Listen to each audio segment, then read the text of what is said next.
Hello my dear friends, स्वागत है आप सभी का एक बार फिर से लेटेस्ट एजुकेशन में। सो फ्रेंड्स, आज की वीडियो में हम हिंदी के इंपॉर्टेंट क्वेश्चन का एमसीक्यू फॉर्म में करने वाले हैं।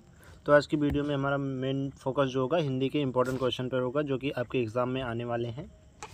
तो उनसे रिलेटेड कुछ क्वेश्चन करने वाले हैं। काफ़ी इंपॉर्टेंट क्वेश्चन होंगे, सारे के सारे क्वेश्चन जितने भी मैं कराऊंगा, लगभग 50 क्वेश्चन आपको इस वीडियो में कराने वाला हूं। सारे क्वेश्चन इंपॉर्टेंट होंगे, हिंदी के क्वेश्चन हैं सारे के सारे क्वेश्चन।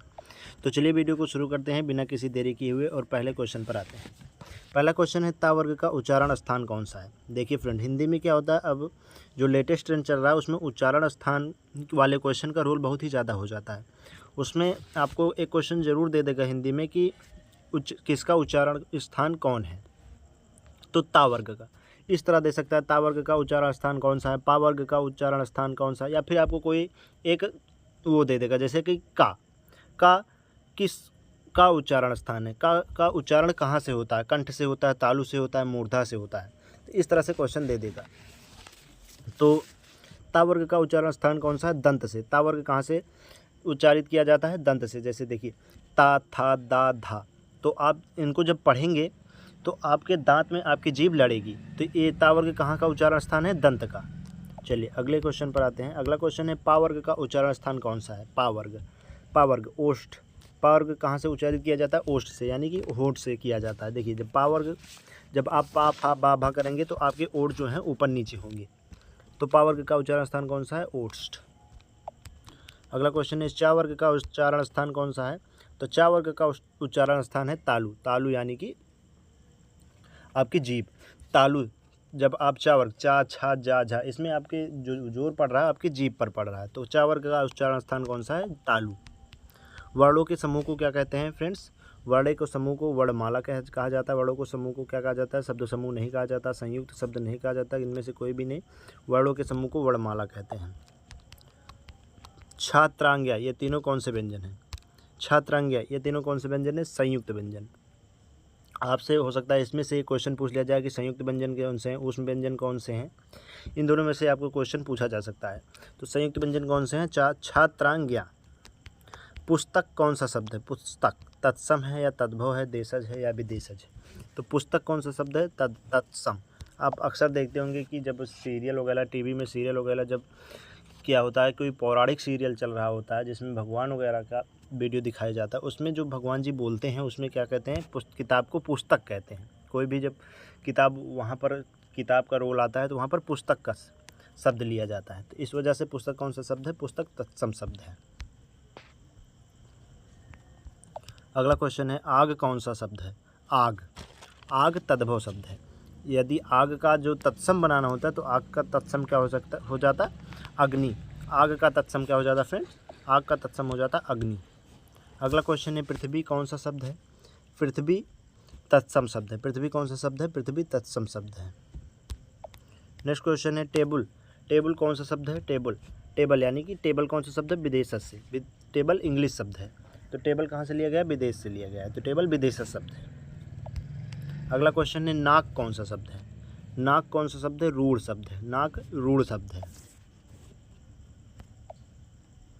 अगला क्वेश्चन है, फूल कौन सी संज्ञा है। फूल कैसी संज्ञा है, फूल जातिवाचक संज्ञा है। फूल कैसी संज्ञा है, जातिवाचक संज्ञा है।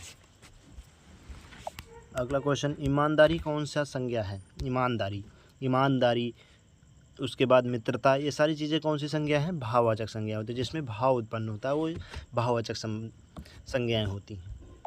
अगला क्वेश्चन है, लंबोदर कौन सा शब्द है। लंबोदर योग रूढ़ शब्द है। कौन सा शब्द है, योग रूढ़। आपको बताना है कि लंबोदर में क्या है, कौन सा समास है। लंबोदर में कौन सा समास है, आपको कमेंट सेक्शन में कमेंट करना है। आप लोग कमेंट नहीं करते, मैं जितनी भी वीडियो अब मैं आपको एक क्वेश्चन पूछता हूँ आप लोग कमेंट नहीं कर रहे हैं। सोना कौन सा शब्द है। सोना एक द्रव्यवाचक संज्ञा है। सोना कैसी संज्ञा है, द्रव्यवाचक। सोना जो है इसमें बताया जा रहा है कि क्या है, तो सोना द्रव्यवाचक संज्ञा है, मटेरियल नाउन। मैं कौन सा पुरुष है। मैं कौन सा पुरुष है, उत्तम पुरुष है। कौन सा, उत्तम। आप कौन सा सर्वनाम है, आप निश्चयवाचक सर्वनाम है। क्या है, निश्चयवाचक सर्वनाम। अगला क्वेश्चन है, पुष्प कौन सा शब्द है। पुष्प कौन सा शब्द है, पुष्प तत्सम शब्द है। कैसा शब्द है, तत्सम। अगला शब्द है, क्वेश्चन है हमारा, ख्याल कौन सा शब्द है। ख्याल जो है वो विदेशज शब्द है। कौन सा शब्द है, विदेशज शब्द है। देशज तद्भव तत्सम कुछ भी नहीं है, विदेशज शब्द है। तेंदुआ कौन सा शब्द है? तेंदुआ फ्रेंड देशज शब्द है। तेंदुआ कौन सा शब्द है? तेंदुआ देशज शब्द है। गोल, गोल कौन सा विशेषण है? गोल, तो यहाँ पर गोल क्या होगा? गोल गुणवाचक विशेषण होगा। गुणवाचक विशेषण क्यों होगा? क्योंकि इसमें जो है विशेषता बताई जा रही है कि कोई भी चीज़ है वो कैसी है, उसकी विशेषता क्या है, वो गोल है। तो यहाँ पर गोल की विशेषता बताई जा रही है कि ये चीज़ गोल है, इस वजह से ये कौन सा होगा? गुणवाचक विशेषण। उसकी क्या होगा? गुण बताया जा रहा है कि ये कैसा है, ये गोल है। अगला क्वेश्चन है कोई, कोई कौन सा विशेषण है? कोई सार्वनामिक विशेषण है। कौन सा विशेषण है? सार्वनामिक विशेषण है। गोल विशेषण है, गोल गुणवाचक विशेषण है। कोई सार्वनामिक विशेषण है। उसके बाद तुम जा रहे हो, ये कौन सा काल है? तुम जा रहे हो, ये कौन सा काल है? वर्तमान काल। रहा है, रही है, कौन किस में आता है? वर्तमान काल में। तुम जा रहे हो, वर्तमान काल। तुम जा रहे थे, भूतकाल। तुम जाओगे, भविष्यत काल। नाक कौन सा लिंग है? नाक कौन सा लिंग है? स्त्रीलिंग है। समास कितने प्रकार के होते हैं? 6 प्रकार के होते हैं। अगर आपको ऐसे नहीं याद आ रहा है तो मैं आपको एक ट्रिक बता देता हूँ। इसको मैंने अपने 10th क्लास में पढ़ा था। अब तक, दादा, 6 समास। अब तक दादा 6 समास। तो समास कितने हो गए? 6 समास हो गए। उसके बाद इसमें जो है समास के प्रकार भी हम कवर कर लेंगे। समास के प्रकार भी इसी में हम कवर कर लेंगे। तो ट्रिक क्या थी फ्रेंड्स? अब तक दादा 6 समास। कौन सी? अब तक 6 समास। अब तक दादा 6 समास। तो यहाँ पर फ्रेंड देखिए, आ से क्या हो गया? आ से अब हो गया अव्ययी भाव। कौन सा समास? अव्ययी भाव समास। आ से अव्ययी भाव समास। बा से बहुब्रीहि समास। बा से क्या हो गया फ्रेंड? बहुब्रीहि समास। ता से तत्पुरुष, तत्पुरुष समास। का से कर्मधारय समास। दा से द्विगु समास। और दा से द्वंद्व समास। तो ये हो गए समास। समास कितने होते हैं? 6 समास। कौन कौन से? अव्ययी भाव समास। कौन कौन से? अव्ययी भाव समास, बहुब्रीहि समास, तत्पुरुष समास, कर्मधारय समास, द्विगु समास और द्वंद्व समास। तो अब तक दादा 6 समास। ये ट्रिक आप याद रख सकते हैं, जिसमें आपको पता चलेगा समास कितने हैं और कौन कौन से हैं। तो अब तक दादा 6 समास, ये हमारी समास को प्रकार याद करने की ट्रिक है। अगला क्वेश्चन है नवयुवक कौन सा समाज है? नवयुवक कौन सा समास है? तो नवयुवक कर्मधारय समास है। कौन सा समास है? कर्मधारय। अगला क्वेश्चन है प्रतिदिन कौन सा समास है? प्रतिदिन, तो प्रतिदिन अव्ययी भाव समास है। कौन सा समास है? अव्ययी भाव समास। देशभक्ति कौन सा समास है? देशभक्ति तत्पुरुष समास है। देश के लिए भक्ति, देशभक्ति कौन सा समास है? तत्पुरुष समास। नीलकंठ कौन सा समास है? बहुब्रीहि समास।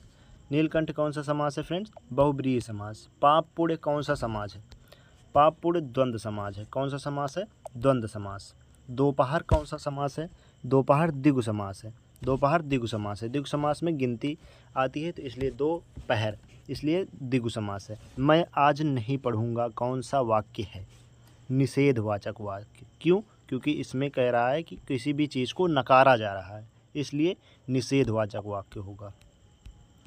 अगला क्वेश्चन है ओह यह पिट ही गया कौन सा वाक्य? ओह, ये देखिए, जहाँ पर विस्मयादि बोधक का चिन्ह आ जाए वहाँ पर विस्मयवाचक वाक्य हो जाएगा ऑटोमेटिक, ज़्यादा कुछ देखना ही नहीं है। यदि तुम चलो तो मैं भी चलूँ कौन सा वाक्य है? संकेतवाचक वाक्य है। ये दूसरे की तरफ संकेत करके कह रहा है कि यदि तुम चलोगे तो मैं ही चलूँगा।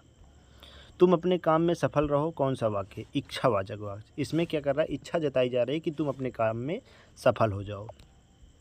रस भरा कौन सा तत्पुरुष समास है? रस भरा करण तत्पुरुष समास है। क्यों? क्योंकि इसका जब हम समास विग्रह करेंगे तो रस से भरा, किससे? रस से भरा, रस से भरा, रस भरा यानी कि रस से भरा। और उसका जो हम देखेंगे कि कर्ता ने कर्म को करण से, यहाँ पर से आ रहा है किसके लिए? करण, करण अभी, तो करण से, इसलिए ये करण तत्पुरुष हो जाएगा। वीणा पाड़ी कौन सा समास है? वीणा पाड़ी, वीणा पाड़ी बहुब्रीहि समास है। कौन सा समास है? वीणा पाड़ी बहुब्रीहि समास। दुअन्नी कौन सा समास है? दुअन्नी, दुअन्नी द्विगु समास। गिनती आ रही है इसलिए दुअन्नी द्विगु समास हो जाएगा। अगला क्वेश्चन है पदबंध कितने प्रकार हैं? पदबंध 3 प्रकार के हैं। नेक्स्ट क्वेश्चन है निम्नलिखित में से अशुद्ध कौन सा है? एकत्र, नीरस, एकत्र, नीरस, मंत्रिमंडल या योगी राज। तो मंत्रिमंडल यहाँ पर हमारा जो है वो अशुद्ध शब्द हो जाएगा। निम्नलिखित में से अशुद्ध शब्द कौन सा है? अशुद्ध शब्द है इसमें साप्ताहिक। साप्ताहिक, साप्ताहिक होता है, साप्ताहिक नहीं होता। निम्नलिखित में से अशुद्ध नक्षत्र, नक्षत्र नहीं होता, नक्षत्र होता है। अगला क्वेश्चन है, निम्नलिखित में से आग का पर्यायवाची नहीं है। आग का पर्यायवाची कौन सा नहीं है? विपथगा। विपथगा आग का पर्यायवाची नहीं है। अगला क्वेश्चन है, निम्नलिखित में से इच्छा का पर्यायवाची शब्द नहीं है। तो इच्छा का पर्यायवाची शब्द कौन सा नहीं है? यातना। यातना इच्छा का पर्यायवाची शब्द नहीं है। तो फ्रेंड्स, आज की वीडियो में बस इतना ही। हिंदी के इंपॉर्टेंट क्वेश्चन है, आशा करता हूँ कि इसमें से ही आपके क्वेश्चन हिंदी के लिए फंस जाएँ। लेकिन आप बिल्कुल भी निराश मत होइए, हिंदी के ऐसे और भी सीरीज़ हम लेकर आएंगे जिससे आपका हिंदी का सिलेबस पूरा कवर हो जाएगा। आप हम पर विश्वास रख के चलिए, हम आपको सिलेक्शन दिलाने के लिए पूरी मेहनत कर रहे हैं। सारे क्वेश्चन आपको करवाएंगे मात्र 50 रुपीज़ में। तो आप अगर हमसे कहीं थोड़ी सी भी प्रॉब्लम होती है तो आप भी उसको समझिए और हमारा सहयोग कीजिए, जिससे कि हम आपके लिए अच्छे से अच्छा कंटेंट लाते रहें डेली। अगर किसी भी दिन वीडियो नहीं आती है तो उसके लिए आप परेशान मत होइएगा। कोई बहुत ही क्रिटिकल इमरजेंसी आएगी तभी वीडियो नहीं आ पाएगी, या फिर हो सकता है कि इंटरनेट का थोड़ा सा प्रॉब्लम हो।